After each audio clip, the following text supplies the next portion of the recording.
Kina bringing a video, and this is another week's edition of Ramblings of a WWE fan. Now, let's get right into it. Jey Uso, why in the world is he back with Jimmy? Not because I don't want to see the Usos, because trust and believe me, I want to see the Usos. But there are some things left unaccomplished for my bro Jimmy. But also, Jey has been on a very different type of energy lately. And I'm sorry, but the whole, oh, you know what I'm saying, call the bro, what's the move, that don't work for me, especially with how he was acting the previous Monday, like throwing stuff, not answering, or talking about he hearing voices in his head about who he is. Roman look better with belts than he do. Like, I expected him to come with a different energy, and not just a different energy, but I expected him to be just not like unrecognizable, but like he woke up a lot of folks. Like, Crash Out Jey is back. That's what I expected. I didn't expect to see, oh, we're back eating. And another thing, why are we playing just Jey's music? Like, if we're back as a tag, why are we just playing Jey's music? Is it because they want people to yeet, or is it something else? Is it because Jey wants to keep his identity, even though he wants to be a tag with Jimmy so he can just touch gold because he's so desperate to have some sort of championship? Like, what's really the end goal for Jey Uso? And why did we just throw away the whole talk about Jimmy being a singles champion?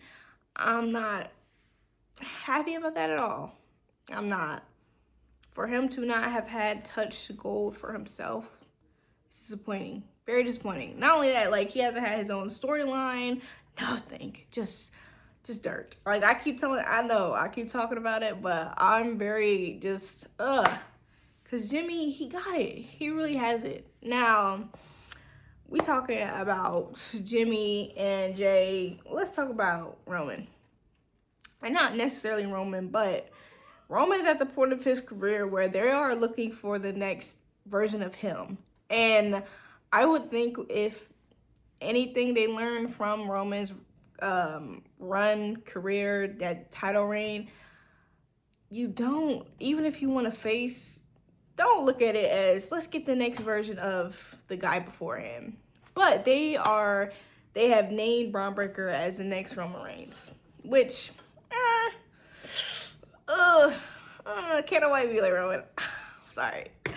Braun Breaker, though, he's going to be a force. He's already building up to be a force, so I'm not taking away his capabilities of being a face of WWE. I see that in him.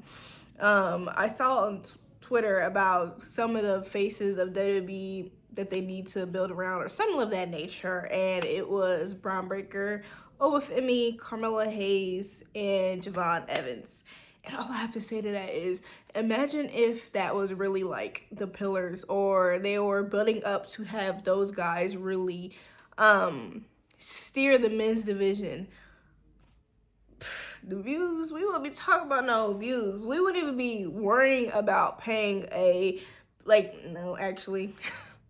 some of us will be still thinking twice about paying a subscription with a $20 increase. Some of us would still be doing that, but we would be more inclined if the pockets allowed it. I'll say that. We'll be more inclined to pay for those PLEs if we knew those guys would be on that showcase like the main eventers they are. Let's put more effort and time in showcasing the future. Like, just giving me Braun Breaker and thinking, oh, yeah, we telling you we guys are for the future, that ain't enough. That ain't enough. Especially when you got Carmella Hayes looking for something on the SmackDown brand. Like, those guys they have the capabilities to own a brand. Like, they have the capabilities to really run a brand. So, let's put more effort into that. Let's do that, for real. SmackDown. Jade Cargill. I think we're well into her reign. Not well into it, like 30 days, some change into her reign, and I'm sorry, but I still wanted Tiffany to lose. I'm sorry. Like, some people are bringing up, we're in da-da-da days. Y'all still wanted to. Yes, I still wanted Tiffany to lose. I did. I want a different face. Like, the capabilities are just endless with Jade because she's a blank slate. Just like with Tiffany, it's just with Tiffany, I don't know what it was. I can't even explain it because I don't have a short attention span all the time, and I really am into when it's the right champion. I don't care how long you have the title. I really don't. But I'm just not here for it. Jade Cargill is just not. They just dealing her interesting card. They're dealing her an interesting card. Like, Tiffany had all these folks. She had all these folks running up to her like she has Chelsea Green. No disrespect to Chelsea Green at all when I say that. But she has a mid-carder talking crazy. She has mid-carders talking crazy to her. That's not the same as Tiffany Stratton. It's just not. And that's no shade to those mid-carders because I like some of those mid-carders. It's just we're just in a different title reign. It has a different feel to it. It's just different. So we really can't compare, but even if we were to compare, I would still choose Jada for Tiffany. Not only that, but you have freaking Charlotte Flair, Nia, Naomi, like the possibility of Naomi cashing in, like, be so for real. She has, like, to make a good champion, you need some great opponents. You need people in that locker room that are willing to really, you need people in that locker room that are willing to be your adversaries, who push against you. That's not this, we really don't have too much of that. Just maybe it's because how they want to position Jade. They want to make her a threat. They want to make people her scary. But the people who have credibility, and if they are scared of Jade, they're busy. They're preoccupied at the moment. Lash, Nia, Charlotte, Alexa, they're both looking at the tag team division. They're not looking at the world championship right now. Tiffany is in no man's land. Like, I, of course, think that she's going to make her return soon and probably challenge Jade because everybody else is preoccupied. But currently, what is there to work with? And I think that they could have, like, have a little fake trade or something because of the fact that when it comes to having a world champion and their only competitors is mid-carders, it's not the best look. So I was like, what are we doing here?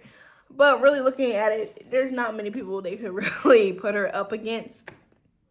They could have wanted to, but again, there's not many people they could put her up against. And again, this is a opportunity where you got to get used to the shoes that you're in. So maybe they're giving her grace as well. But Jade Cargill has been a world champion somewhere else, so she kind of knows some of those steps, but in a different landscape of WWE, you might need some time to get reacquainted with that type of pressure.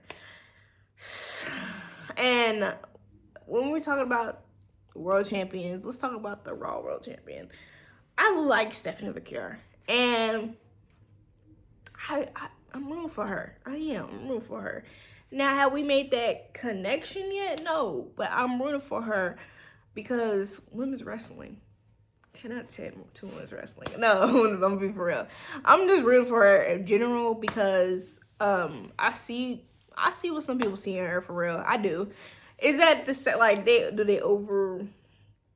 Are y'all overdoing it? Yes, because y'all acting like, how dare Nikki Bella lace up her boot? Like, Nikki Bella can't lace up her boots. Those type of talks, I'm like, you're overdoing it. But for her not to have been showcased in that WrestleMania ad, and I understand there might be surprises. I understand that, I just understand that there might be surprises, so she could pop up. You never know who come into the table. I get that. I understand a lot of the reasons why they probably did not put her there. But if I'm your current champion and you're having an ad for WrestleMania where world champions compete and I'm not in there, it's very obvious that this ain't gonna be for long. And I don't know, that sends a message to that. I think that sends a message to a lot of people. They're like, okay, who's gonna be next? Because you're obviously not making it far here. And that's kind of the vibe that they can give off sometimes. But I'm very excited to see her have a triple threat match with Nikki Bella, Raquel, and herself. Because it's just, I know it's gonna be good. I really think Nikki should be next world champion. Maybe in Mania, but you know, it's just my opinion. That's my opinion. I think that might be the way to go. I think it might be the way to go. But that's just me. John Cena. In a few days, John Cena will lace his boots up for the last time in a WWE ring on a live show. It's not a premium live event. On any televised WWE match. Lacing his boots for the last time. Again, it hasn't hit all the way. But it's really crazy how he kind of raised a generation. And I think I kind of understand how the fans of the Stone Cold, fans of, you know, Undertaker's feel. But at the same time, they always had the possibility of their guy coming back. John gives that type he gives that type to really mean what he says when he says, I'm done. So to really know and to really be like, okay, we're never going to see you wrestle in the ring again. Seriously, in the WWE ring is, I think, a tough pill to swallow. It really is. But I really appreciate the years he put in. I really appreciate the years that he's allowed the fans to either cheer him or boo him, because to give your life to this for as long as he did and still is doing that, you gotta be a special type of person. And not only that, touched many lives, having a record for the most Make-A-Wishes. Like, you have to be a special person to do that. You have to be a special person to realize, like, you know what, I'm gonna devote my life to this and actually do it, actually commit to it, never talk down on it. Because a lot of stars, like a lot of people, they were like, oh, wrestling, yeah, I did it. They look down on it, but John would never look down on it because it's his love, I guess. Raising a generation is insane. Giving us fire matches, giving us quality performances. It's crazy that he just not gonna be wrestling no more. It makes me think, like, everybody's getting older, myself included.